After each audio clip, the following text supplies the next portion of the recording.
From WDET in Detroit, this is The Metro. I'm producer Sam Corey. Today we'll be talking about the detainment of Columbian University student Mahmoud Khalil and whether people should be worried about creeping authoritarianism in this country.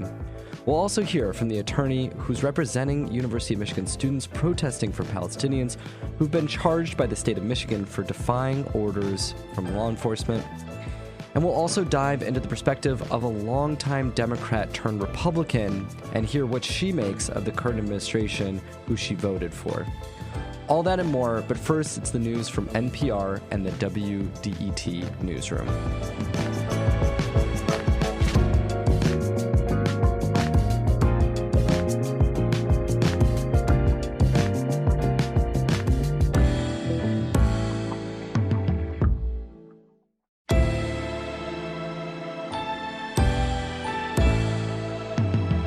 This is WDET Detroit Public Radio. I'm producer Sam Corey, and I'll be here with you throughout the hour. Early last month, federal immigration authorities arrested Mahmoud Khalil, a graduate student at Columbia University. Khalil was arrested for his role in supporting university protests that stand against Israel's war campaign against Hamas. Khalil has a green card, and that has a lot of people worried about authoritarianism. Because critics of President Trump's decision to detain Khalil say this move is an attempt to curtail free speech. That sentiment isn't without evidence. During the same month, a Turkish graduate student at Tufts University was detained and had her visa removed by federal authorities. The government claims that Rumaisa Öztürk is pro-Hamas and that she started a riot. What we know for sure is that Öztürk helped write an essay in her college newspaper calling on Tufts to acknowledge the Palestinian genocide. Shika Dalmia is the president of the Institute for the Study of Modern Authoritarianism. She's also the founder and editor of the Unpopulous Substack. She's very concerned about all this activity from the current government, and Robin and Tia spoke to her about why that was. Here was that conversation.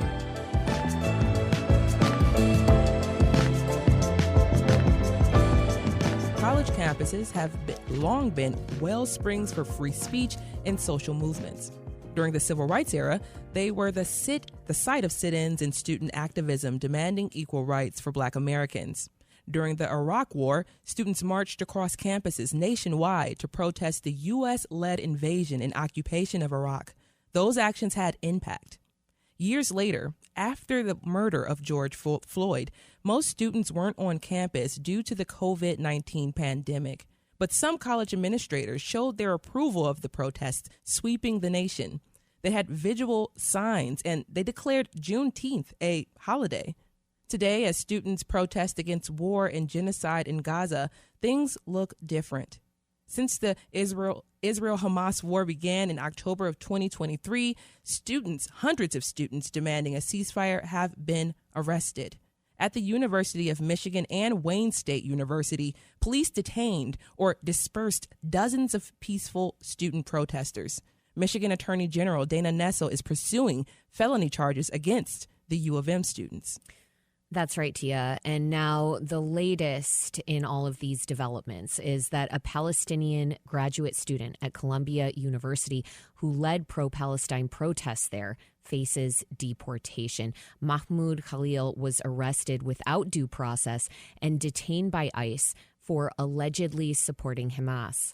Khalil is a legal permanent resident and is married to an American who's 8 months pregnant. Now, a federal judge this week blocked Khalil's deportation, and a hearing is scheduled for today. But President Trump has said Khalil's arrest represents the beginning of many more. Shika Dalmia joins us to discuss this. She's the president of the Institute for the Study of Modern Authoritarianism. She's also the editor-in-chief of The Unpopulist. That's a free Substack publication devoted to defending liberal democracies from the rising forces of populist nationalism. Shika, welcome to the Metro. Thank you for having me. So first, what exactly do we know about Mahmoud Khalil? Who is he? And can you tell us what you know about his case? So He was a Columbia student, as you mentioned. He participated in pro-Palestinian protests after the Hamas attack on October 7, after Israel cracked down on Gaza with, pretty overwhelming military force. And beyond that, the administration sort of disappeared him for a few days. His wife, who, as you mentioned, is an American citizen, was knocking doors at various detention facilities trying to find him and couldn't find him. Finally, they detained a lawyer and they located where he was and got him out for a few days. But the thing to remember about this case is that he's being accused of supporting and aiding a terrorist organization, like Hamas.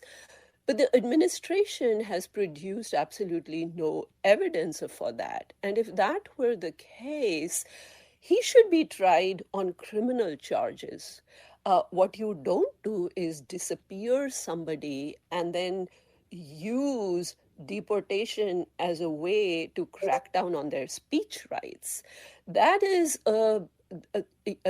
just a purely, I don't know how else to put it, but a purely authoritarian move whose intention is to chill any kind of pro-Palestinian advocacy that this administration opposes. So this is, it's problematic on habeas corpus grounds. It's problematic on free speech grounds. It's problematic because, as you mentioned, he's a legal resident. The Trump administration has been saying it's deporting criminal aliens. There's no evidence he's engaged in any kind of criminal activity. So it is just completely decimation of every rights that anybody living in the United States is supposed to have against our government. So, Shika, in other words, Khalil's arrest is part of a larger effort by the Trump administration to stifle pro-Palestine protests on college campuses. Could you talk a little bit more about how this focus relates to authoritarianism? And you know what? We have been throwing around this word a lot, authoritarianism. Could you remind us first of what exactly authoritarianism is? Yeah, it's a good question. Authoritarianism is basically a system in which the government decides how it is going to treat its subjects, I won't call them citizens, based on whatever at any given moment that its whatever its priorities are. It doesn't have to go through a due process to justify its actions in a court of law. It doesn't have to obey the various parliamentary procedures that Congress has enacted before it can take away the rights of citizens. Essentially, the citizens don't have any rights against the government, and the government can do whatever it wants with them. And the kind of tactics that we are seeing used in the United States right now are pretty standard authoritarian tactics, whether you look at Viktor Orban in Hungary or Narendra Modi in India. I would say they are even maybe a step beyond that, in that even in those places, even under those autocratic leaders, there is some kind of a sham case that the government makes against the people and the individuals it is targeting. In this case, the Trump administration hasn't even bothered to provide fake evidence against Khalil's pro-Hamas activity. It is simply decided it's going to pick him up, put him in detention without informing his relatives or allowing him any initial legal counsel. That is a purely authoritarian move, and in most cases, authoritarian governments do it because they want to get a high-profile target that they are going after, so that they communicate to anybody else who wants to be protesting that this is what their fate is going to be. This is what they are going to do if they engage in, their exercise of their free speech rights. So other people who are who are tempted to advocate for Palestinian rights will have to think many, many times whether this is the risk that they want to take. So it's sort of like a chilling effect that the Trump administration is going for, and it is just part and parcel of authoritarian tactics. Shika, I want to go back to something you said because it is a really strong, a powerful distillation of what authoritarianism is, and that is citizens don't have any rights and the government can do whatever they want with them. And that sounds like a really important reason right now for us to be talking about this.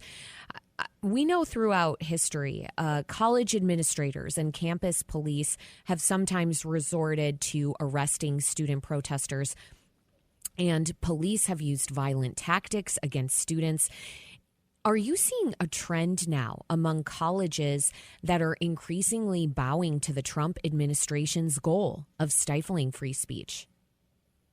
Oh, yeah, absolutely. I mean, you mentioned University of Michigan, but, historically in the 1960s, students protest, things got really violent. The government just sent SWAT teams and what have you to pull out protesters from wherever they were. They used violent means. There were people, who were killed. They launched trials against them.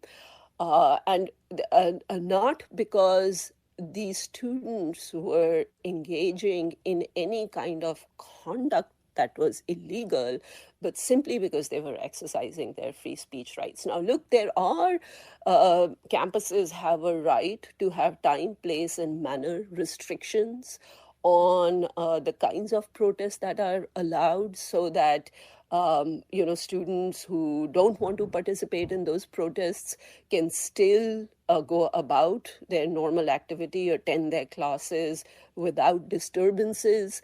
And to the extent that some of the pro-Palestinian protesters were engaging in this, super disruptive tactics, and that's always kind of like in the eye of the beholder, right? What's disruptive and what's not disruptive. There was a case against some action against them. But I don't think that's what's going on right now. Right now, universities are simply terrified that they are going to face funding cuts. And, Columbia has lost $400 million. Johns Hopkins, it was announced, is going to face $800 million in cuts. And at this stage, the whole tactic of the Trump administration is to just use every means possible, whether it is financial or others, to terrify universities and just browbeat them into submission and controlling the kind of speech that's allowed on college campuses. You're listening to The Metro on WDET, Detroit Public Radio. I'm Robin Vincent. And I'm Tia Graham. We're discussing the arrest of Mahmoud Khalil, who led pro-Palestine protests at Columbia University. Our guest is Shika Dalmia. She's the president of the Institute for the Study of Modern Authoritarianism. She is also the editor-in-chief of The Unpopulist, a free Substack publication devoted to defending liberal democracies from the rising forces of populist nationalism. So again, Khalil was arrested without due process. President Trump, without evidence, tied Khalil to Hamas. After he was arrested, his whereabouts were unclear. He showed up at a detention center in Louisiana. His lawyers describe his detainment as an abduction. Is there a precedent for a case like this one? Well, after 9/11, if you recall, the Bush administration did in Detroit, actually, in Dearborn and, other high Arab concentration cities, did have indefinite detentions for a whole slew of, Arab citizens. And and in some ways, I mean, that was in some ways much worse because they were detained without any evidence presented against them for, weeks and months. But the difference there was that there was a terrorist attack on this country, and there was a tense situation. It wasn't clear what more was going to happen. And although that was, still not justifiable, it was still an overreaching of government authority, and still, I would say, an abuse of the powers of the government. This is very different. This is just chilling speech for its own sake because the administration doesn't like it, not because there are any kinds of national security concerns. So this is, I think we are in a different territory right now. This particular kind of,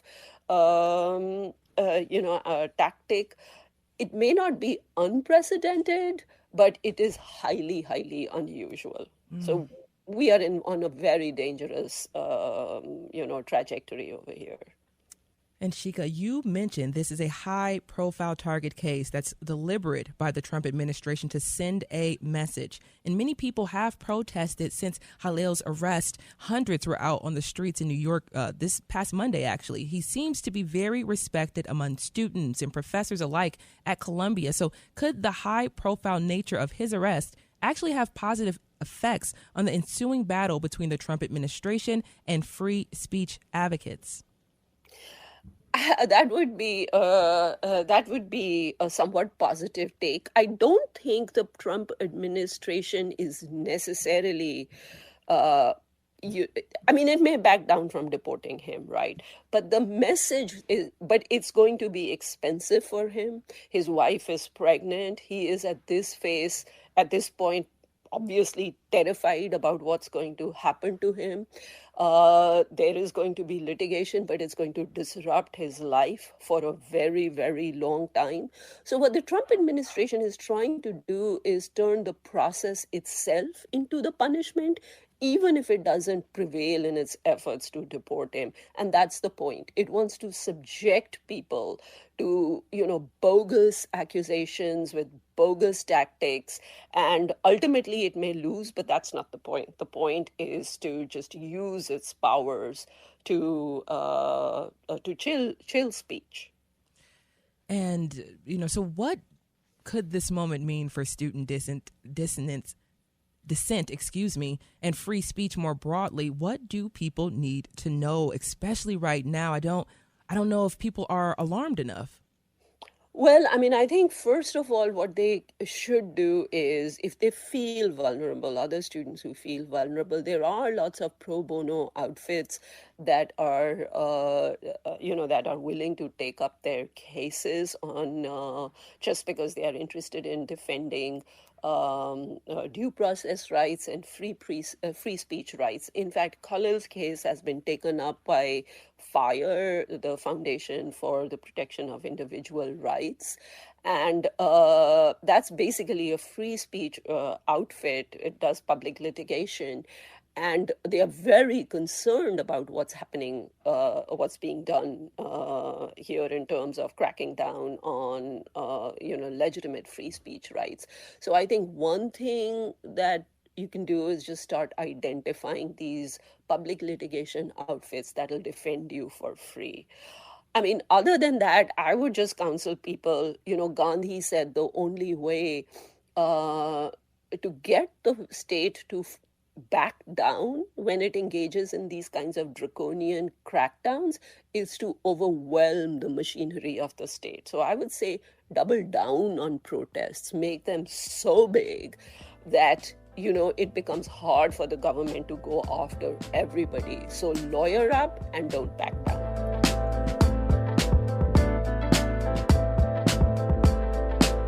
That was Tian Robin speaking with Shika Dalmia of the Institute for the Study of Modern Authoritarianism. They spoke about a creeping authoritarianism here in this country and what Shika claims are anti-free speech positions from the Trump administration. Up next, we'll speak with an attorney who is representing pro-Palestinian protesters at the University of Michigan.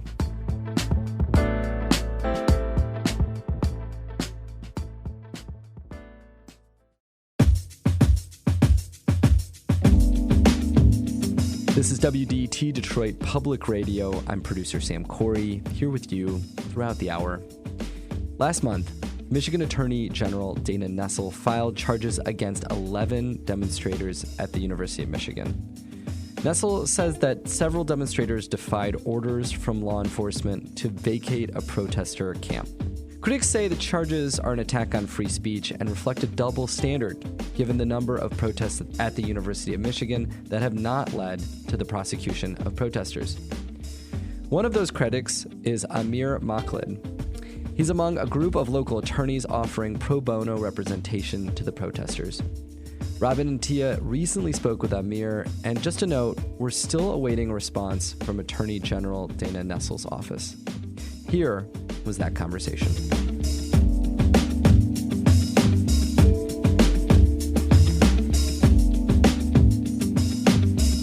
For me, it really hits close to home. I became an attorney because I wanted to serve people who are victims of civil rights violations. And so, in this type of a case, this is really something that I am passionate about. I jumped at the opportunity to help these students, and for me, it's about pushing back on the authorities. They've chosen, the university administration have chosen to criminalize these protests, and it's really selective enforcement, and it's based off of their pro-Palestinian message and their request for divestment from the state of Israel. Divestment is not a new issue with the University of Michigan or many universities nationally, but they're attempting now very, very clear and distinct message that the universities are now sending that we're going to arrest these students and we're going to charge students so that they can now have a chilling effect on, and discourage any future activism by students. Can you say anything about where the cases are at right now? Well, right now we're in the preliminary exam stage. We're in the Ann Arbor District Court, and the courts are determining if this case should be sent to trial or dismissed at this preliminary exam stage. Our clients are charged with one count of resisting and opposing a police officer, and that's a felony, and another count of trespass, and that's a misdemeanor. The judge is going to determine if there's enough probable cause to show that this case should go to trial. And it's a really low standard when we're discussing a probable cause standard. It's whether a crime could have been committed and the individual charged with that crime could have been involved in that. It's a low standard, but when we put within that context that there's other violations, that the government has violated free speech, that the government has violated, the First Amendment of these individuals who are charged with crimes, then the court has to decide, am I going to dismiss this case outright? Because the judge in this situation has the choice to make. He can dismiss this case right now at the preliminary exam stage if he believes that charging these students was against their First Amendment rights of political speech and protest. And that's the position of the students in this situation. They were engaged in peaceful demonstrations. They were engaged in a peaceful encampment. There is no allegation of violence or any type of malicious destruction of property in our situation where, university property was destroyed. None of that happened and with these defendants in our case. So if the government is going to be telling these students that they have to leave the diag, it has to be done in a way where it's content neutral. And in this particular case, it's not content neutral because we ask questions of these officers if they've ever broken up a protest on the diag. And none of these officers could answer that question and say in recent time or in recent memory or in recent history that we've broken up a protest. It's never happened. So it's our position that it's only being done because of the type of speech that was being displayed, the demand for divestment. And that's the only reason why they broke up that encampment. Amir, I want to stay on that point very quickly if we could. The officers said they could not remember breaking up another demonstration at this very location at University of Michigan. Correct. Do you think that feels hopeful then for this case? Oh, absolutely. I mean, we are confident that we're going to be able to acquit our clients. We're confident in the defense that they have. But then also you're saying, though, that this clearly points to a double standard. Yes.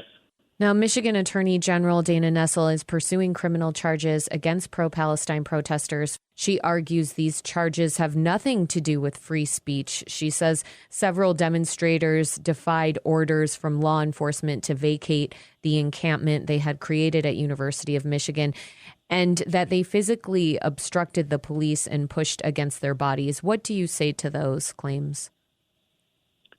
I think that this is a clear showing of selective prosecution by Dana Nessel's office. I'm quite surprised that, Attorney General Nessel, who has been the most progressive Attorney General that Michigan has seen in decades, has chosen to bring this fight to target students and younger generations and activists to discourage them from speaking out. They have created a situation where, based off of the speech alone, and they were engaged in peaceful demonstrations. This was an encampment on the University of Michigan's Diag. And the Diag has historically been a place where protests have been held, and it's been a marketplace of ideas for students to engage in debate and activism for years. This is now government coming in and suppressing the type of speech that you have when it's pro-Palestinian. Dana Nessel's office is clear. She's progressive except for Palestine. And in this situation, they want to say that they failed to obey the lawful commands of a police officer. Well, what crime were they committing? What were the lawful commands? Why would they have to leave the Diag and stop a protest? Just because a protest is happening, that doesn't give government the ability to come in and force them to leave.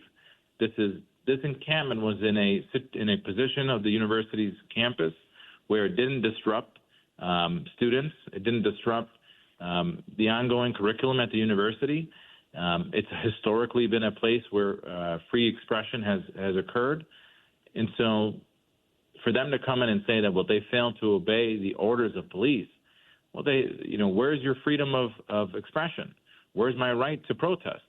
Doesn't that trump the lawful command of a law enforcement agency, of police? They don't just get the right to come in and break up an encampment because they don't like the content of the speech that's happening. You're listening to The Metro on WDET, Detroit Public Radio. I'm Robin Vincent. Our guest is Amir Maqlid. He's a civil rights attorney based in Dearborn who's offering pro bono services to pro-Palestine protesters who are facing criminal charges. Amir, every day attorneys are confronted with questions about justice and morality. When it comes to the pro-Palestine protesters, how does your philosophy as a civil rights attorney, as someone who studies the law, play into this? I mean, you discussed a little bit about what spurred you to become an attorney in the first place. Can you go back to that more? Well, I mean, growing up as a Arab and Muslim American in the Metro Detroit community, it's something that I've faced discrimination on. And as I matriculated through my undergrad at University of Michigan and then on to law school at Wayne State, it's something that I really felt comfortable with discussing. I always wanted to help those who are marginalized and use my ability to give back in my license to help others who, are going to be facing some sort of discrimination. And when I had the opportunity to represent individuals who are charged with pro-Palestinian activism, I jumped at that opportunity. In my opinion, I think that this is a clear position from the government, from law enforcement locally and nationally, to crack down on political speech involving Palestine. This is a real systemic approach to have a chilling effect on this issue. The rights of protesters and free speech rights in America more broadly are under attack right now. We're seeing this with the arrest of Mahmoud Khalil. He's a Palestinian graduate student at Columbia University who led pro-Palestine protests there. Now he's facing deportation. Mahmoud was arrested without due process and detained by ICE for allegedly supporting Hamas. The Trump administration has not produced any evidence to support this claim. And Mahmoud is a legal permanent resident and is married to an American who happens to be 8 months pregnant. What does this case tell you about the current political climate in America and the climate for free speech and dissent? I think this case, along with the other cases that are happening, are a stress test on the Constitution, and we could have a constitutional crisis in our country as a result of these types of cases. The Trump administration is attempting to punish Mahmoud Khalil based off of his views, and it's really throwing away the First Amendment that protects all political speech, even if it criticizes the United States or it criticizes Israel or other countries. This is First Amendment protected speech. When you're being targeted, when you're being detained, when you're being arrested and taken over 1,000 miles away from your pregnant wife, only for your political speech, is clearly done without justification. Mahmoud Khalil, to my understanding, has no criminal record. He's not a member of Hamas that the government has shown any evidence of doing. There's no evidence of any wrongdoing at all based off of what his protesting was in terms of his protests. He had strong community ties. He's married to an American citizen who's about to give birth. And so really, there's really no reason why he's detained while he's facing deportation, other than the fact that he's pro-Palestinian. He's an activist. And so whether you're a green card holder or a citizen, you're entitled to those same First Amendment protections. And so I think this case is going to really be a stress test on our courts to determine if we still have rights in this country. Politics feels like a really thorny subject for Arab Americans right now. I mean, you were describing Attorney General Dana Nessel as progressive, except for Palestine. Many Arab Americans in Southeast Michigan didn't vote for former Vice President Kamala Harris because her administration refused to end the war in Gaza. Some voted for Trump instead, and now we're seeing Trump's attitude toward people in Gaza, which has horrified Arab Americans here and Arab people in many other places as well because of his vows to forcibly displace Palestinians. What do you see as the path forward for Arab Americans, the political path forward? I think the Arab Americans need to continue to engage in the political discussions within our community.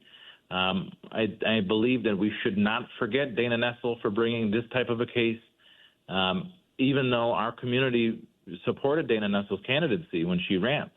And our community supported Trump. Believe it or not, I think the majority of Arab and Muslim Americans voted for Trump in this last election as a protest to the Biden administration's handling of the war in Gaza. And now we see, with the Trump's plan for a Riviera in Gaza, I mean, it's quite disgusting when he shared that artificial intelligence video of what a Gaza could look like. That really was disgusting and in bad taste. However, we think that as a community moving forward, we have to engage in these discussions.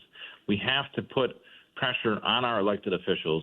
We have to continue to go to the ballot box and vote our conscience and keep pushing back as to, so that we can find an end to the violence that is happening in Gaza and in the Middle East.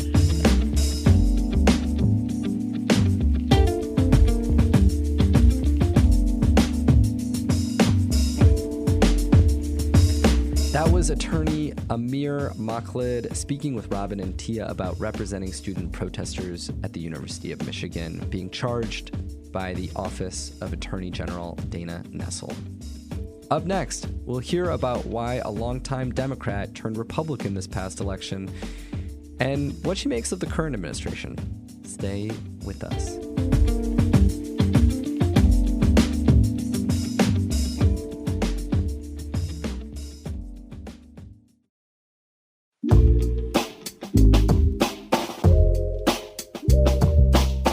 This is WDT, Detroit Public Radio. I'm producer Sam Corey.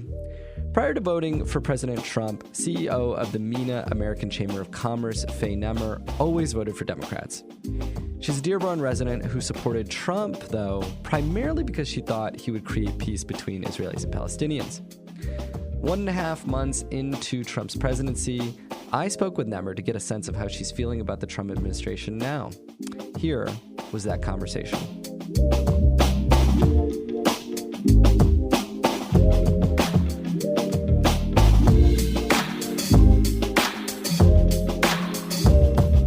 Why did you vote for Donald Trump? There were two messages that resonated very strongly with myself personally and with the larger community.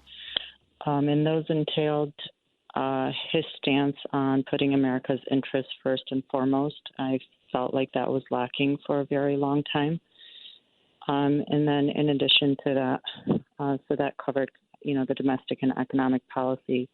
But additive to that, foreign policy was equally as important in terms of his narrative and his rhetoric on achieving long-lasting peace in the Middle East. I felt the outreach was genuine and that he was sincere in pursuing a more diplomatic approach to achieving long-lasting peace in the Middle East and in other regions, including Ukraine and Russia. I want to go into putting America's interests first a bit. What does that look like to you? If America has an American first policy and a good one at that, what does that include? So we typically monitor some of the key indicators from an economic standpoint, and credit card debt had been at an all-time high. So that demonstrates to you that the average American is struggling to make ends meet. They're having to tap into to debt because their disposable and residual income, which is the other indicator, was at an all-time low. And that's disposable income, residual income that you would spend on things that are not basic necessities. So if you want to pursue any type of hobby, if you want to spend on your family, if you want to take a reprieve, you don't have the ability to do so because you're barely covering your basic necessities as an average American. So from a domestic standpoint, we were noticing that there's a strain on the economy. And then we were looking at our national debt that was exceedingly high. In terms of peace in the Middle East and more peaceful foreign relations, what did you hope the Trump administration would do on that front? You talked about sort of getting out of wars. I know the Biden administration left Afghanistan. It was certainly messy, but they did do that. What were you hoping that the Trump administration would do that the Biden administration didn't? The Biden administration had 4 opportunities for United Nations resolutions to achieve a ceasefire in Palestine. The ceasefire that was achieved at the very end, utilizing the leverage and political influence of the incoming Trump administration, that was the same ceasefire resolution that was presented in December of 2023, just a month or so after, the October 7th incident. So for us, it was just many opportunities were given under the President Biden administration in order to quell the death toll that we were witnessing of civilian casualties on the ground in Palestine. And then in addition to that, Michigan houses the largest Lebanese American, community outside of Lebanon. And Lebanon was under attack by Israel at the same time that Palestine was under attack. And there was an ongoing occupation of southern Lebanon. That's something that I experienced as a child in Lebanon. You experienced personally? Personally, yes. I was in Lebanon until I was 10, and I personally experienced the occupation in southern Lebanon and being displaced. I was a refugee in my own country. I lived in abandoned office buildings in Beirut. So this came full circle for me, to see that southern Lebanon is occupied once again, something that I did not think I would witness in the 21st century, 30, 40 years after the fact. And I feel like we were regressing from a foreign policy standpoint under President Biden. Is it fair to say that you felt like you lost trust in Democrats, that they didn't they hadn't earned your trust any longer? Absolutely. I felt like the Democratic Party abandoned the Arab American constituents as well as the Muslim American constituents and our allies. Strategically, speaking, I felt like they were, assessing the voting bloc of the Arab American constituents and Muslim American constituents and trying to undermine and circumvent that voting bloc by disregarding our concerns, by alienating that entire voting bloc, and by galvanizing other voting blocs in order to diminish the voting efficacy of this group. They attempted to galvanize the African American vote, which they were successful at. They galvanized the Hispanic vote. They were partially successful there. They tried to galvanize the woman vote, Vice President Harris being the potentially first woman president, and partially successful there. And then the Hispanic, the LGBTQ vote as well. So they were of the understanding and of the mindset that if they're able to make up the difference in other voting blocs, that the Arab American and Muslim American voting bloc would not have the same impact. You're listening to The Metro on WDET Detroit Public Radio. I'm Metro producer Sam Corey speaking with Faye Nemmer. She's a resident of Dearborn, and she voted for Trump after being a longtime Democratic voter. We're talking about what she makes of the Trump administration thus far. So I want to go a little deeper into sort of the relations and the ties that Trump has made in the Middle East with a lot of different Middle Eastern countries. What do you make of his plans in Gaza? What do you make of the plan to take over Gaza? What do you make of his positioning towards Israel and towards the Palestinians? I feel like he could be a lot more even-handed when it comes to his treatment of Palestinians. The proposal that he made was a reincarnation of Jared Kushner's plan, his son-in-law from his first term that was presented in 2017. It was universally condemned then, and now that he presented it most recently, under a different label, it was equally condemned by universal counterparts as well as our strong allies in the MENA region, including Saudi Arabia, United Arab Emirates, Qatar, as well as Jordan and Egypt. Jordan went as far as saying they would consider it a declaration of war for the displacement of Palestinians into their region because they deserve to return to their homes. Their homes have been destructed as a result of U.S. financing the weaponry that caused the destruction in Gaza. So they deserve to have all of that rebuilt as well as return to the homes that they know. And I feel like he softened his narrative on that. Are you surprised? Are you surprised by this? He did signal of his support both for Palestinians and Israelis. He said both things during his campaign. Are you surprised by his actions now? Well, leading up to the election, he did mention that if Palestinians were in favor of two-state solution, that he would support it. And we feel like, we are optimistic that he'll continue down that path. In terms of shock, in the first 2 weeks of President Trump's administration, he's made some remarks regarding adding Canada as the 51st state or acquiring Greenland, acquiring the Panama Canal. So obviously that sent a lot of shock into a multitude of directions. And so is it fair to say, Faye, that you're split, that on the one hand you like some of the deal making that he's done in the Middle East, and on the other hand you're upset about some of the things that he's said about what he will do with Gaza? What I would caution, Sam, is not to use Palestine or Gaza as a bargaining chip, not to use it as a negotiating tactic, because that's effectively his approach to this, is to utilize this proposal as a negotiating tactic in order to bring key stakeholders and key players to the negotiating table. But that's something that we caution against, just understanding the dynamics and complexities of the MENA region and what the Palestinians have endured for over 76 years.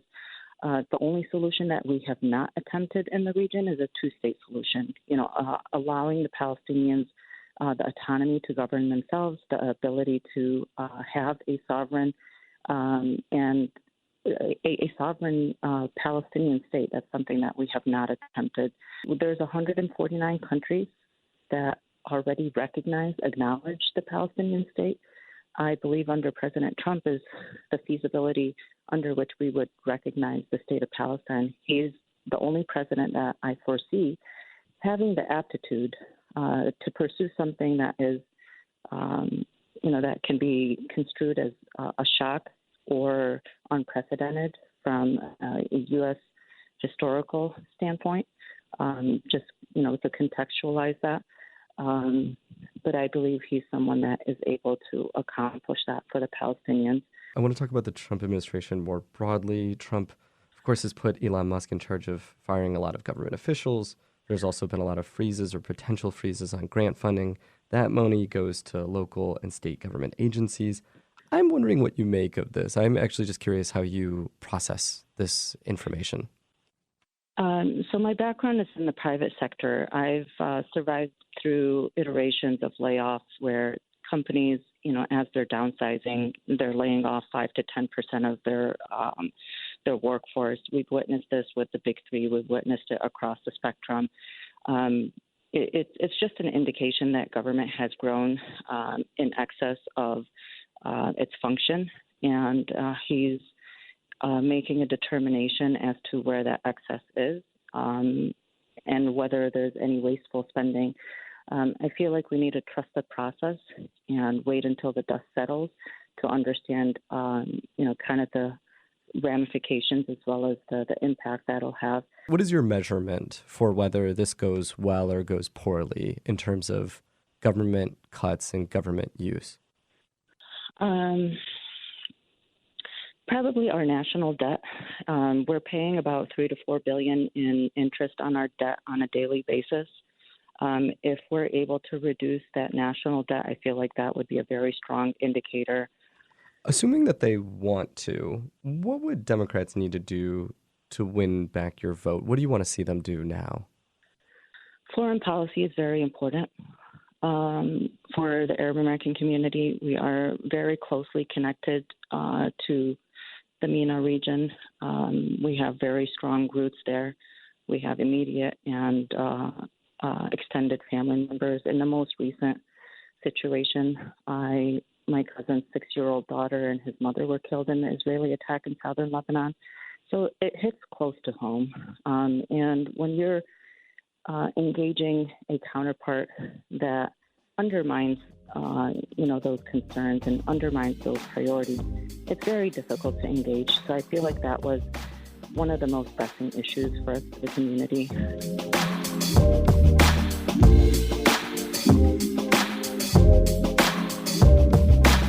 That was a conversation I had with a former Democratic voter turned Republican who supported Trump. Shortly after I spoke with Nemer, Trump shared an AI-generated video. And that video depicted Trump and Israeli Prime Minister Benjamin Netanyahu sunbathing in Gaza. There were also scenes of Gaza being transformed into a glitzy resort called Trump Gaza. After the video was released, Nemer told NPR that it was offensive and counterproductive to peace talks, and that she wanted the video taken down from the internet.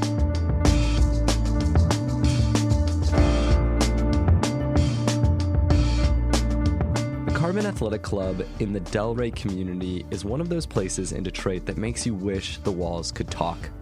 The members-only club has nearly 80 years of history. Producer Jack Philbrandt bellied up to the bar with club president Mary Beth Beaudry to discuss the history they're preserving and the service they provide the community today. What do you think brings people to this corner of Detroit? It's a shock. I'm always shocked. We put out so many different alerts of how to get here, how to avoid the trains, but the trains can sit here for hours. And we are in what I would consider the armpit of Delray, of Detroit, really. And I say that with love. We are a weird motley crew group, a bunch of weirdos coming together. This space, Carbon in general, the vibe here is unchanged. We are not going to have craft cocktails. We're not upping our prices. I mean, most beers are $2.25. We're not doing the fancy stuff just to get people here, which really speaks a lot to the environment that we create, the community. This club in itself has always been an ad hoc project amongst the members. All of the members are owners. You get a key to the front door, but more importantly, you get voting rights, so you get to decide what happens. Nobody takes money to work here, to be a part of the board, anything. So it's a place where you can find like-minded, Actually, I would say you don't find like-minded people. You find all different types of people. The amount of arguments I have in here regarding politics and whatever, it for a while sustained me and for a while broke me. I mean, during tumultuous times, there's like really intense debate. But overall, everybody realizes that there's a common thread throughout the membership. As the neighborhood is changing, why do you think it's important to preserve not only third spaces like this, but historic third spaces that have a long and rich history with the community? I think so much of this new Detroit has wiped away the old Detroit. This has always been a really hardworking, head-to-the-ground, blue-collar city. And the people who stuck out all the hard years here, and also have dealt with all the pollution and the freeway going through and breaking up like a vibrant town. Delray specifically, but like all of Detroit is this way. These places, they're few and far between, and I'd hate to see anything happen to it. We've been trying to work on getting a historical designation. The board is swamped with everything that they're doing. We would love some help on that, but we don't want to see this place go. Even when we've had $1,200 in the bank account, our members were pitching in to make sure we stayed open. I think it's just imperative to keep places like this around for as long as we can to preserve that history.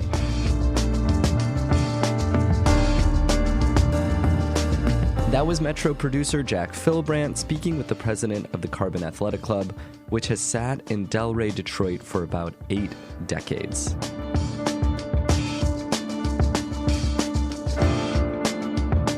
Up in the next hour, we'll continue our conversation about how foreign policy is changing local political opinions here in Detroit.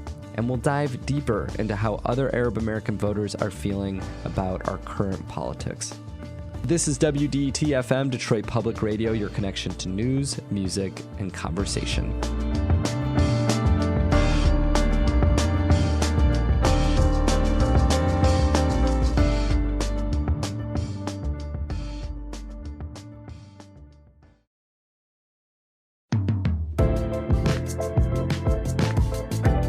It's the Metro on 101.9 WDET. I'm producer Sam Corey, and I'll be here with you throughout the show, guiding you through some of our best shows we've had recently.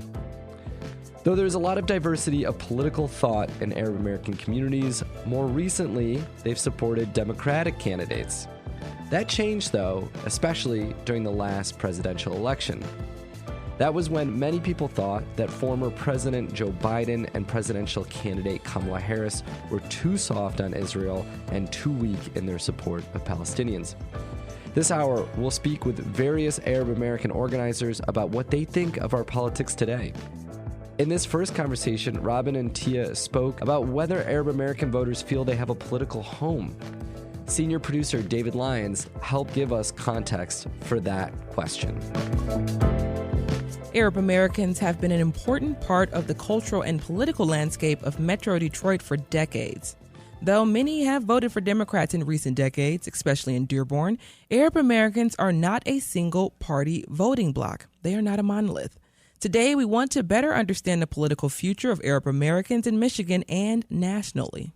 And we want to hear from you. Do Arab Americans have a solid political home in the U.S.? And what are the implications here? This hour, we'll speak with 2 Arab Americans who know the Democratic and Republican parties firsthand. But let's start off with our senior producer, David Lyons, to lay some groundwork. Dave, hello. Hi. Hey, Robin. Hey, Tia. Hey. So I'm very interested as an Arab American in talking about this, but why are we talking about Arab Americans in politics today for everyone else who maybe is not Arab American. Mm-hmm. Well, yeah, if they've been listening to WDET, they've probably heard a lot of the headlines. There's been a whirlwind of news, honestly, just in the past week alone. There's been foreign policy implications, such as a couple of Metro Detroit mayors who are now named as they're nominated as ambassadors. They'll have to be Senate confirmed by President Trump. They're Arab Americans, which is very notable from Hamtramck and Dearborn Heights. We've had pro-Palestine protesters who have been arrested and detained, and even having their legal residency status apparently revoked. We've heard about that. That was at Columbia. And we've also heard just today from Amir Makhlad, one of the attorneys that you spoke with, who is pro bono representing protesters who were arrested and are now charged with felonies for their involvement in the encampment and protests at University of Michigan on the Diag. I'm personally very interested in this because even a decade ago, in really 2017, not quite a decade, I was reporting on divest votes that happened on Ann Arbor's campus at University of Michigan, protests that happened on the Diag, and I can tell you there wasn't a kind of police presence and there weren't arrests like that. It's a slightly different thing. There's always been, protests are protests. I was covering them, and when people protest, they expect some kind of confrontation with whoever is in charge of keeping the order, but it feels a little bit different. It was kind of assumed that free speech is free speech and protesting is protesting. Back then, Student Senate voted yes to divest, which was on the tail end of a very long run of these votes that every year would not pass, and this year it did. So it was kind of like a celebratory moment. That same year, though, a lot of other stuff happened. Dearborn's first Arab American City Council president, Susan DiBaggio, was reelected in that position, and at that victory party was then state rep, now mayor of Dearborn, Abdullah Hammoud. He was young then, he's young now, up-and-comers in the party. But remember, that's the first year of Trump's presidency. We're talking about Muslim bans. We're talking about a totally different feeling and moment in Dearborn and how people felt about President Trump. And we saw in the presidential election just last year that Dearborn showed up and showed out for President Trump largely as a protest vote against the Biden administration's support of the Israel role in the war on Gaza. So all that being said, the political representation of Arab Americans is very important in the United States electorate. It's very important here in Metro Detroit, and things are changing very fast. So we want to talk to people who are on the Republican side, the Democratic side, and better understand where they're at and where Arab Americans are really looking to as a political home nowadays. And deportations and free speech concerns are really at the center of conversation right now and the center of worries for a lot of people, Arab Americans and much more broadly speaking. Yeah, they are. I mean, we've heard about Mahmoud Khalil from Columbia University. He's the one who was arrested in his campus housing at Columbia for his involvement in the protests there. He's been transferred to Louisiana and is still there as far as we know, but it's been a big question about, are you allowed to protest and have, a viewpoint that's really not smiled upon by the President of the United States? Usually free speech protects you from those types of things. Now we're wondering what the boundaries are. Okay, so what else has happened this week? Well, we have two mayors from Metro Detroit who have been appointed as ambassadors or nominated to be appointed as ambassadors for President Trump. We have Amr Ghalib, who is the Hamtramck mayor, and he is set to be, if confirmed by the Senate, the ambassador to Kuwait. And then we have Bill Bazzi, the mayor of Dearborn Heights, who has been nominated to be the ambassador to, excuse me. It's Tunisia. That time of year. It's that time of year, yeah. Working on a cough. Yeah. So, the ceasefire has fallen apart after Israel launched airstrikes. It is all top of mind, especially in Metro Detroit. So that's what we're working on here today. Oh, that's a lot, Dave. Yeah, I know it's a lot of history, but it's important for people to understand that these things don't just happen this week. They happen over a long stretch of time, and even just looking in 10 years, that's a narrow time view of political representation for Arab Americans in Michigan and the United States. That was Tia and Robin speaking with Metro senior producer David Lyons about the different political opinions swirling Arab American communities right now, particularly those in Michigan. Up next, we'll speak with an Arab American organizer in the Republican Party who talks about why he's gravitated to that platform.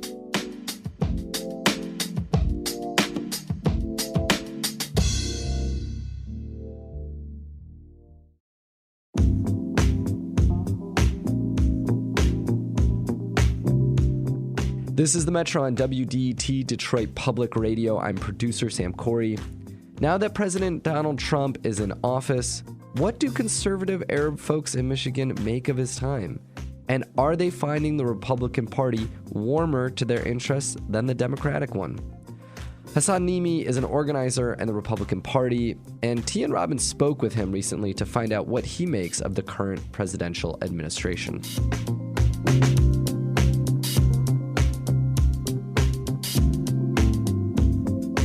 Today we're asking, is there a political home for Arab Americans?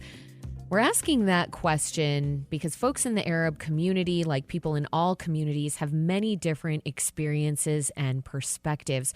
But American politics has two prominent parties, and so people have limited choices for where they tend to place their support.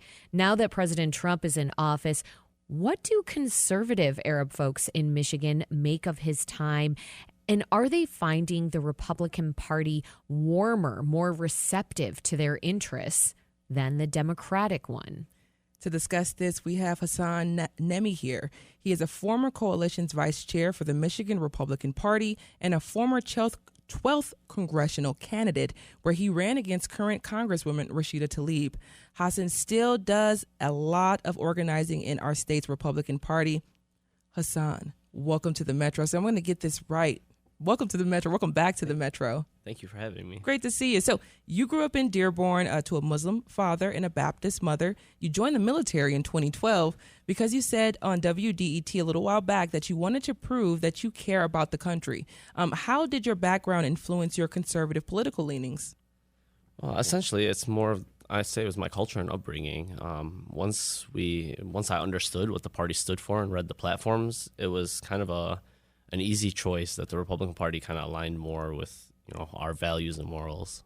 Yeah, and oftentimes I think about that, and I just think about same thing for folks in the Black community. Is just like a lot of the times your the way your upbringing aligns a little bit more with a different party. So can you talk about actually standing with what you actually believe in versus doing what you think is what everyone else is doing? Well, it was more so kind of looking at our community when I wanted to get into politics and see how I can help. And we really realized that one party was we had to pertain, work with them along their lines. But then you saw the Republican Party, it's a lot of free thinkers. So once we got in there, we were able to kind of change the view and give our input, where they kind of welcomed it and went along with it, where we see a lot of like the Democratic political figures from our area, they get along with the left's agenda per se, and then they kind of got to flow with it, where they're not fighting for our community's values. They're kind of just going along with the large plan.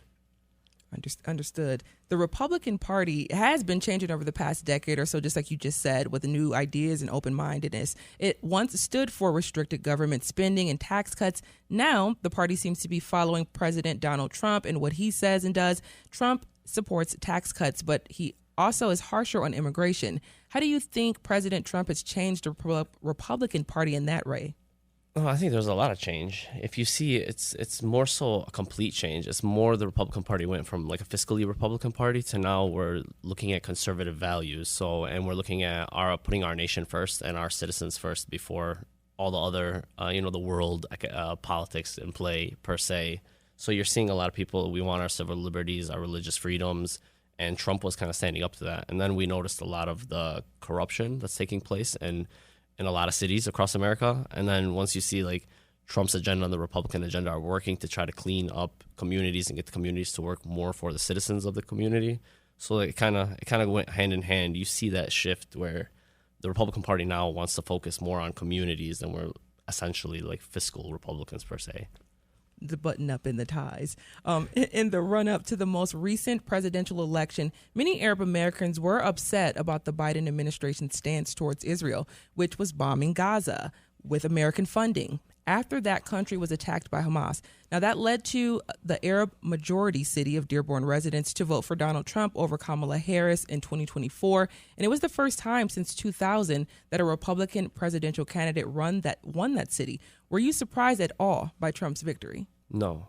I wouldn't say it was just the issue in Gaza that had at play. It was a lot more, especially in Dearborn, it was the schools. The Republicans and President Trump were standing with trying to push the schools back to the communities to be in charge of it, and then kind of pertaining to our communities, where the Democrats were trying to push this, federal education program across the nation, and we were kind of fighting back. So that, I say, was kind of the lead, starting up in our community, because we wanted change. We wanted our schools, our government, and all that to work toward, for our community and our morals and what we want as a community, versus, hey, we have to fall in line and play along with this agenda that we don't agree with. You saw a lot of that start from there, and then obviously the Gaza played into it and all the other issues. Some other things. So, but education is mostly controlled at the local level as is. So what exactly were we looking for, and what exactly were the concerns there? I know it's very specific when we talk about just Dearborn in general and the population and the community, which, if most folks don't know what the community of Dearborn is a large Arab Muslim community. So can you just talk a little bit about those concerns there that were raised that were not being addressed beforehand? Well, more so, you saw the uprise against the books in schools and what our children are being taught, especially we're talking in middle school, the grades in middle school. So it was a big issue. Our parents stood up and we kind of rallied against that. And you saw that our local government was fighting back against the parents instead of working along. And you think it's supposed to work that your elected officials want your community's best interests at play. And we saw the complete opposite. Our community was standing up saying, hey, we want 1, 2, 3 in our community. And then our elected officials are like, no, that's not what's going to happen. This is what we're standing with.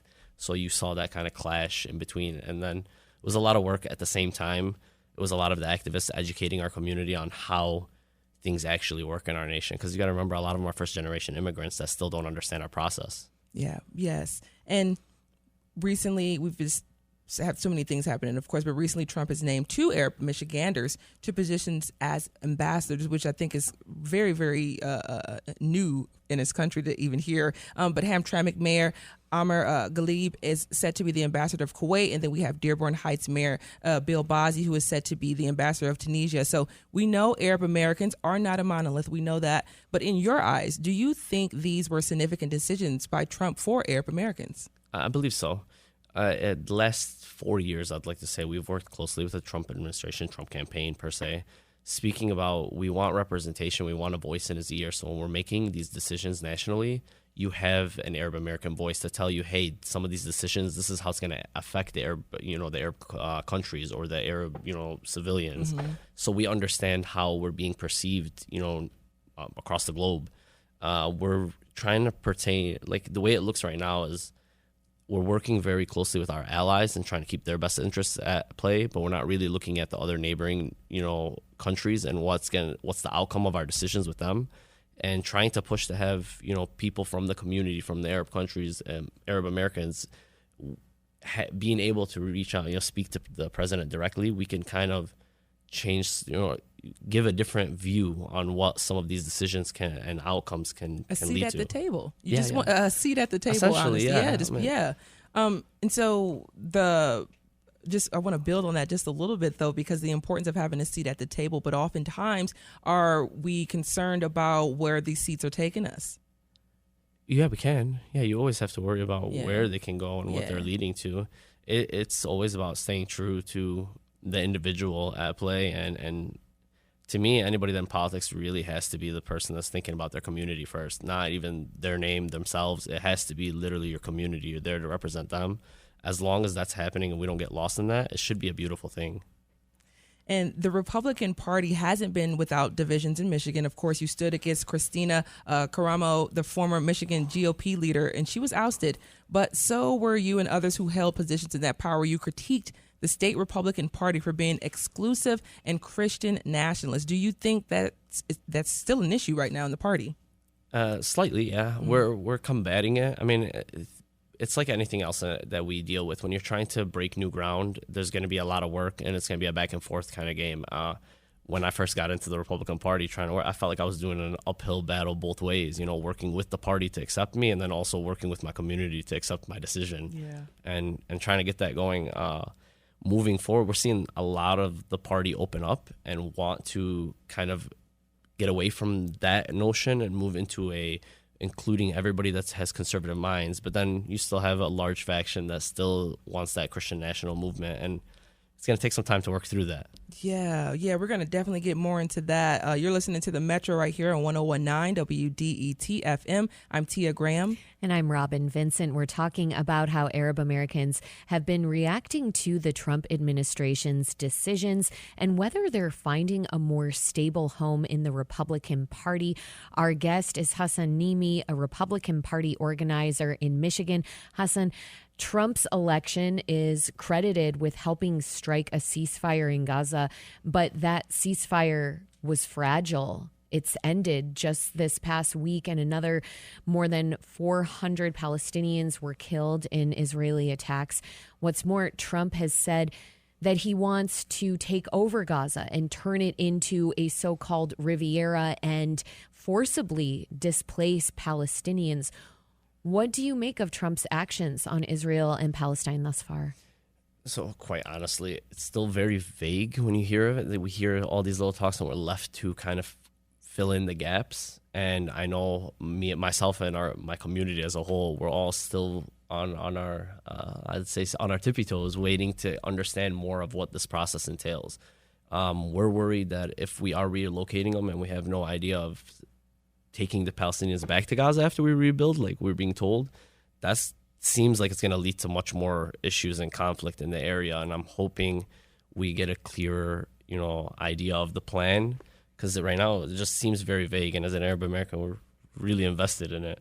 Did you see what Trump had posted, the AI-generated video of him and Benjamin Netanyahu and their sunbathing in the Gaza Riviera that Trump has created? I mean, I'm wondering how that made you feel to see that. I saw it. I mean, it was a little different to see because, again, without having the clear idea of what the plan is and then seeing videos like that, it's kind of, I'm just worried that it's going to be detrimental to all the work that we've done, opening up the party and getting a lot of Arab Americans involved. It seems like this issue is very complex, and while all these communities that have a huge stake in the game, I would say, or care very deeply, are kind of left in the dark with a lot of questions left, it just gives us this kind of shaky feeling that we're in right now. Yeah, there are a lot of things giving us that shaky feeling. I'm also thinking about the U.S. Immigration and Customs Enforcement, or ICE, which has detained and wants to deport Mahmoud Khalil, a Columbia University graduate student, for his role in pro-Palestine protests. And Khalil has a green card. He is a permanent legal resident. He is here legally. Are you disappointed with the Trump administration's decision? With the information given, I would say yeah, but I'd like to hear more, because you've heard stories where he's openly, pushing like the Hamas organization versus pro-Palestine. So again, it's another one of those where we need to know more about the story to understand if it was the right decision or wrong, because there's, certain words will take it down a certain avenue. But it is disheartening when we're protesting, and we saw all these protests, throughout.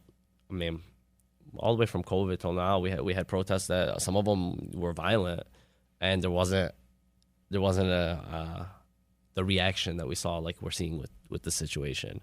So it's one of those other things where I feel like the media has been kind of vague on what exactly happened and the reasoning behind the decision. And once we know more, per se. Well, I don't think it's not the media that's been vague. It's the Trump administration, actually.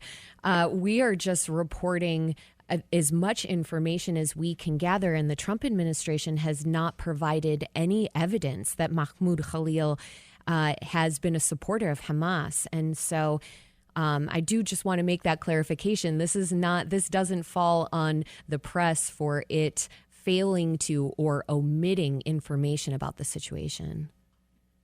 That makes sense. Man, as long as whoever the information is not out there, and until we have it, realistically, it's really hard to come up with like a personal decision of how I feel. Because, like I said, whatever happened could take it two different routes. Yeah, I mean, I gather from you that you feel a little bit torn, like you want President Trump to truly be your president, to be a president for Arab Americans.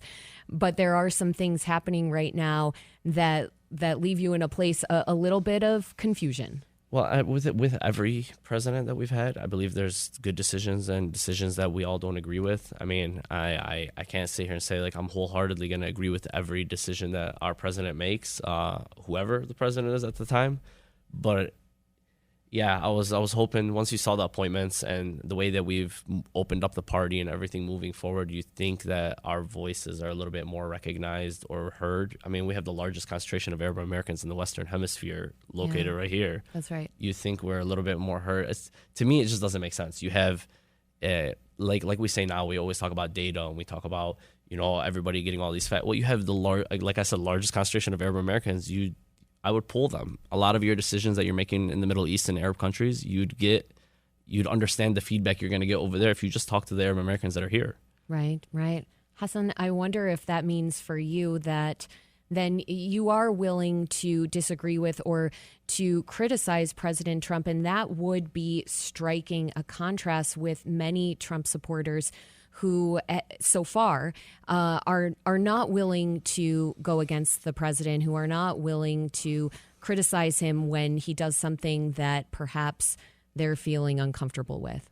Well, I'm going to say not necessarily going out against the president. I mean, he's our sitting president. I'm always going to work alongside our president to get what we need to get done. It's more so, like I said, we want a voice that's in the ear of the president. So when there are decisions like this, we'd like to reach out and have a conversation and be like, hey, what are the thoughts? Because like we know, there's a lot of things, especially when you're in leadership, there's a lot of things that are happening that there's so many moving pieces that it's hard to always give all the information to, your communities and the populace. So we were trying to build that network up to the president to be able to speak to him for situations like this, because there's a lot of fallback that can happen from this if it goes the wrong way, especially within our nation, because we opened the doors to something beautiful. We gave a voice to the Arab Americans in our nation, and we shouldn't have them feel like they did all this work and they got activated and they got involved just to be silenced and sidelined again. Like, you'd think that there'd be a little bit more discourse.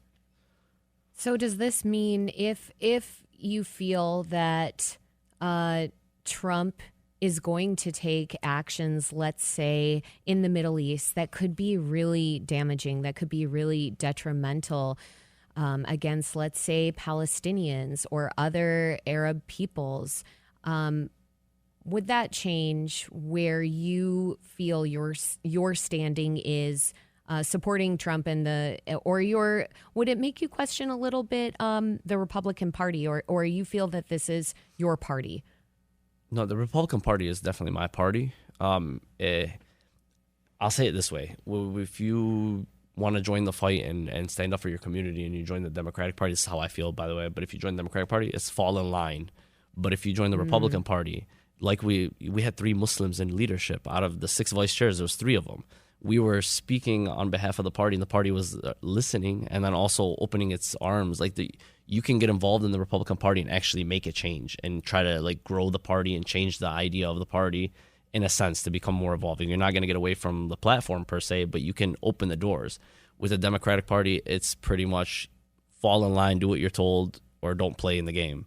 So it's, to me, which party falls with my morals and values and which party can I get the Arab Americans more involved in? And in the Republican Party, I feel like we actually have a voice, where with the Democratic Party, it's just fall in line, like you're just part of the train.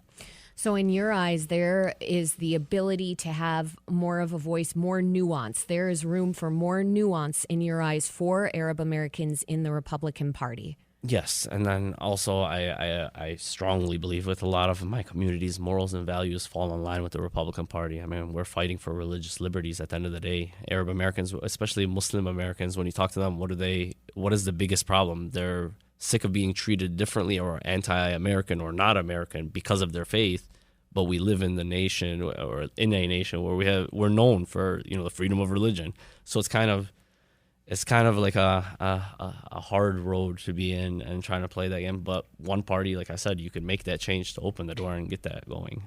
Before we let you go, just one more thing I'd like for us to touch on when it comes to freedom of religion. Political parties are really big. They operate on both state and national levels. You've critiqued former Michigan GOP leader Christina Caramo for being a Christian nationalist and helped to remove her from her position. But you yourself, you were also removed from Coalition's vice chair.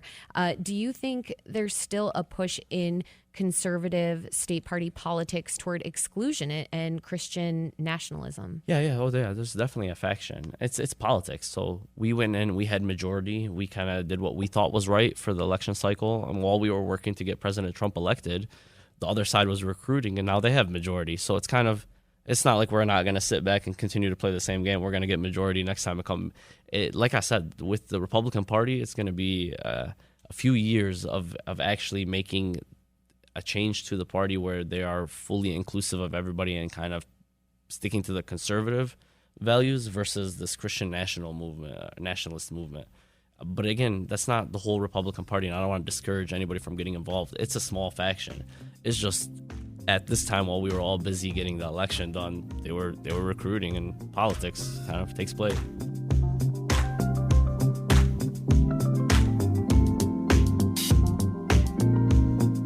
That was Tian Robin speaking with Hassan Nimi, an organizer in the Republican Party, about what he makes of the Trump administration.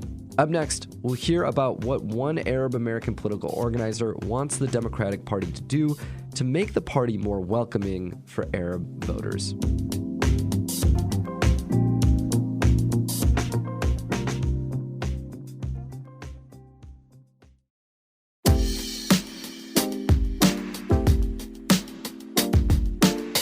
This is The Metro on WDET Detroit Public Radio. I'm producer Sam Corey.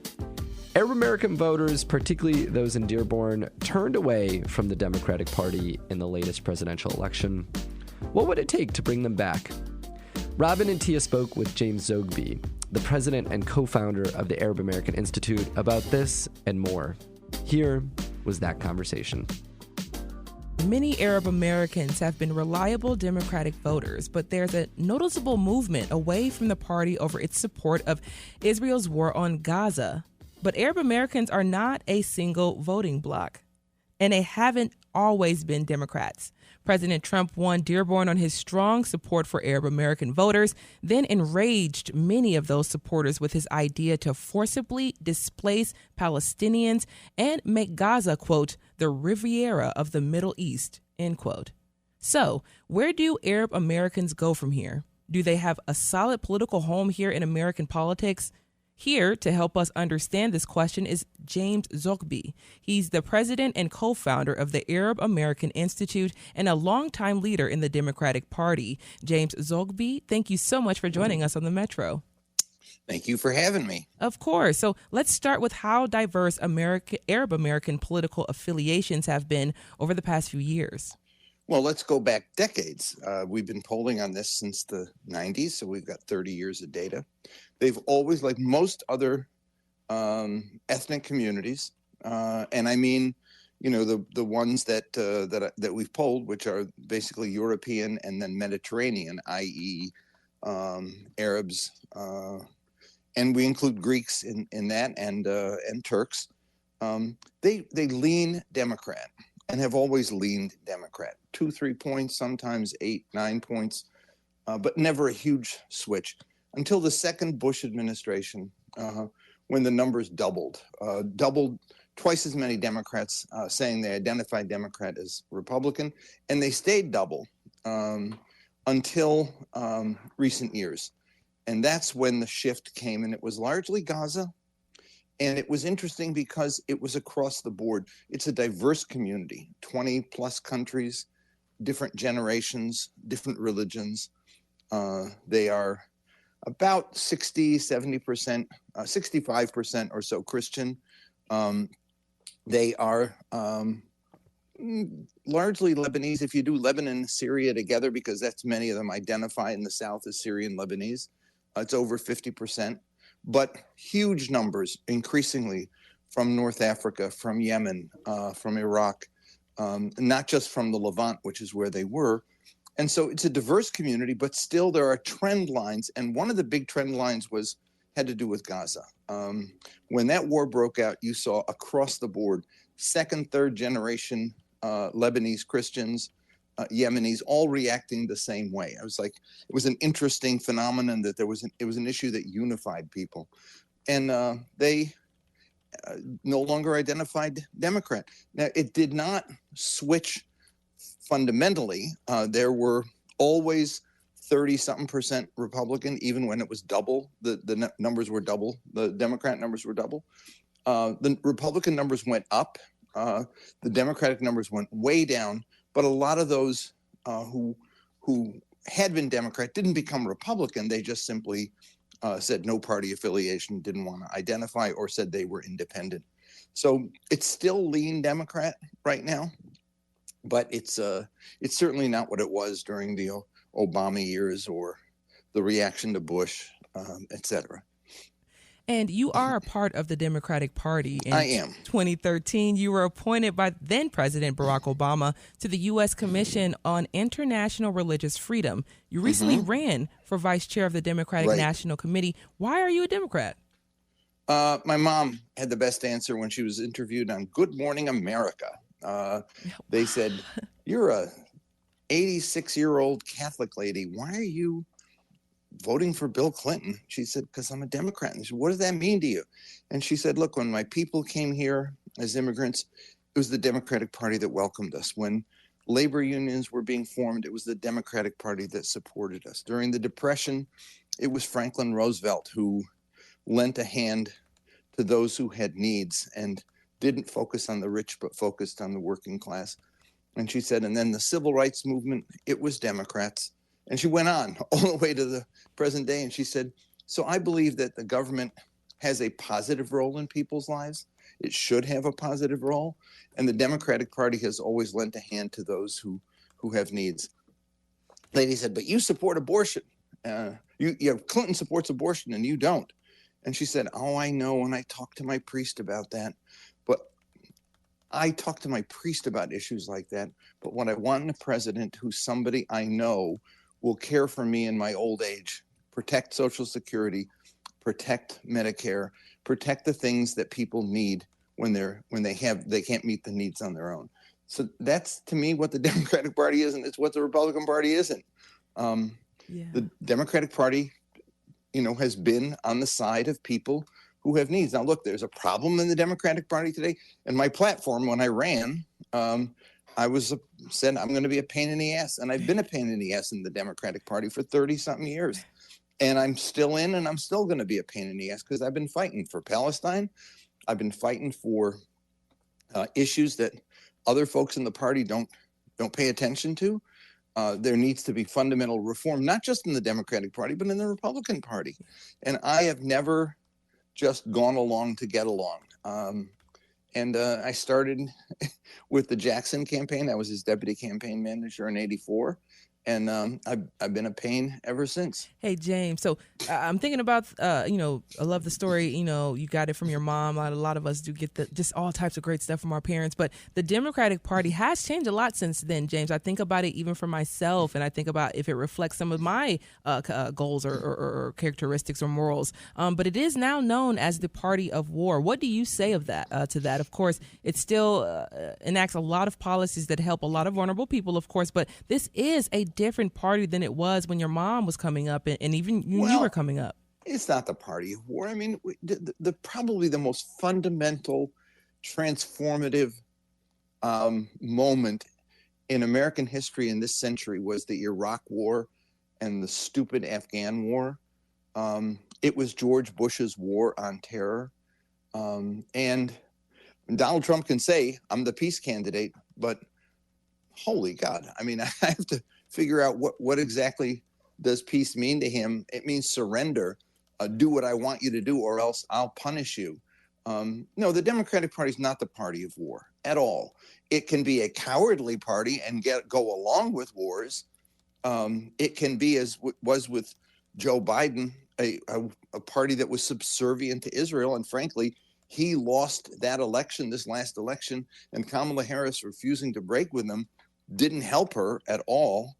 But I don't think the Democratic Party is the party of war. I don't believe that. They made a fundamental error going along with Bush, not bucking the what they thought was the mood of the country. It wasn't. So James, do you think the Democratic Party is sidelining pro-Palestine voters? No. What is true is that the leadership of the party is afraid of the progressive component of the party. But we are the majority. Look at every poll. 2/3 of Democrats at least want to stop aid to Israel, want to stop military support to Israel, oppose Israeli policies. For the first time in polling over the last 3 years since this Gaza war, Democrats have a more favorable attitude toward Palestinians than they do toward Israel. That's where the party base is right now, but you've got a party leadership that is fundamentally afraid of their own base because of money. They're afraid of money being spent against them if they take that position, and that's what's happened. And now we've got the point where you've got Republicans crossing over and creating dark money PACs to fund Democrats who oppose aid to Israel, military aid to Israel, and defeating them. I mean, that's why Jamal Bowman lost. That's why Cori Bush lost. It's no accident that they're going after these folks, but they're using Republican PAC money to do it. That's how shameful it is. And I believe that there's a breaking point coming. I heard your last guest. Yes. There is a deep debate in the Democratic Party. There is not a deep debate in the Republican Party. 40% of the Republican base is that Christian nationalist crowd that he was talking about. Mm-hmm. And frankly, they've taken deplorable positions, not just on the Middle East, but here at home. Issues that are fundamentally opposed to the values and the needs that Arab Americans have. The only one thing that they've agreed with the Republicans on is the issue of LGBTQ rights. And that is not what defines Islam. That is not what defines Christianity. It is not what defines Judaism. It defines the current Republican Party as this hostility to people who are different in their sexual orientation. And frankly, if that's how Arab Americans are going to decide to vote, they're completely wrong. And what they're doing is turning their backs on their allies in the Black community, in the Hispanic community, in the immigrant community, in the people who have fought and supported us for decades, the only allies that we've had. Turn your back on them because you don't want LGBTQ books in the libraries. Frankly, that's bullshit. I can't support it at all. Yeah, and it's perfect segue there because we're going to ask about the loss of supporters and voters. The Democratic Party didn't just lose Arab voters; it did also lose Asian American voters, Latino voters, Black voters. The party lost more voters making under $100,000, which is one of the things that they fight for is the working class individuals. Yep. So, in general, what do you think Democrats are doing wrong? Pretty much everything right now on the leadership level. And that was one of the issues that I raised during my run was that we, in presidential campaigns, we become hostage to what I call the consulting class. These are folks who are out of touch with the electorate, have literally no imagination at all, and are never held accountable because they keep getting the jobs. I mean, Ben Rhodes, who was Clinton's national security advisor, one of his advisors said, he's talking about the foreign policy blob, people that get recycled every 4 years and just keep coming back. And when they're out of office, they're on television and they're always wrong because they just don't understand the world. And they keep saying the same things over and over again. Well, there's this domestic political consultancy blob. They get huge amounts of money. They never lose an election, by the way, because they always make their millions and go home. It's a small cohort of them, maybe 6, 7 groups. They make, like I said, hundreds of millions of dollars during presidential elections, and they spend it on TV ads. They spend it on direct mail, those bizarre, I'm Barack Obama and I need $3 before midnight or else the end of the world is going to come.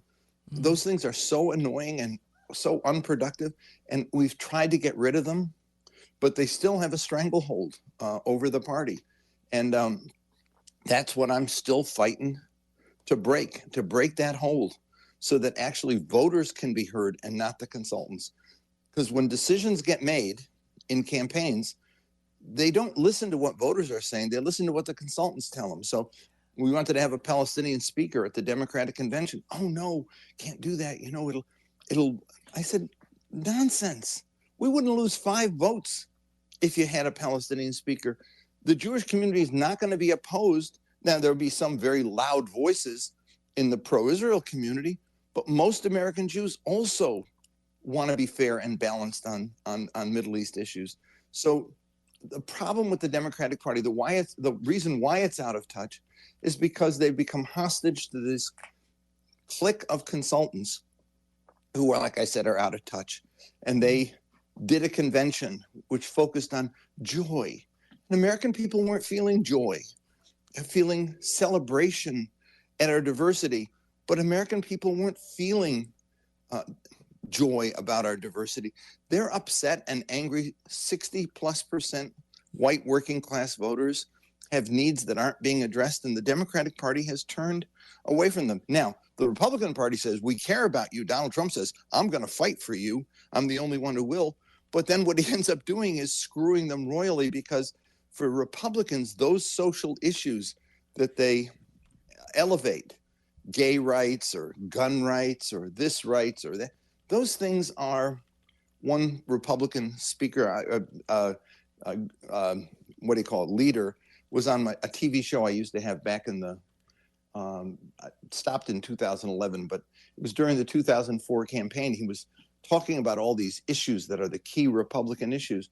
And I said, taxes and small government. I said, but you haven't mentioned issues about gays and whatever. And he said, those are just shiny objects we wave in front of people to get them to vote for us. And that is the way they operate. Yep. James, this is Robin Vincent jumping in because I want to speed us up back into the present moment. Yes, and that's okay. That's okay. It's good for us to reflect and also think about how we got here. So, of course, we appreciate that reflection. But you know, I want to look at after Trump took office and the fragile ceasefire that there was between Israel and Hamas.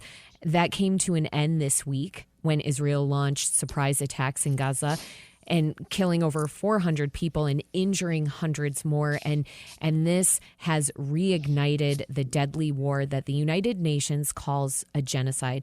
And what's more, the U.S. Immigration and Customs Enforcement, or ICE, has detained and wants to deport Mahmoud Khalil, a Columbia University graduate student, for his role in pro-Palestinian protests. They claim that he is somehow connected to Hamas, and they have shown no evidence of this. Mm-hmm.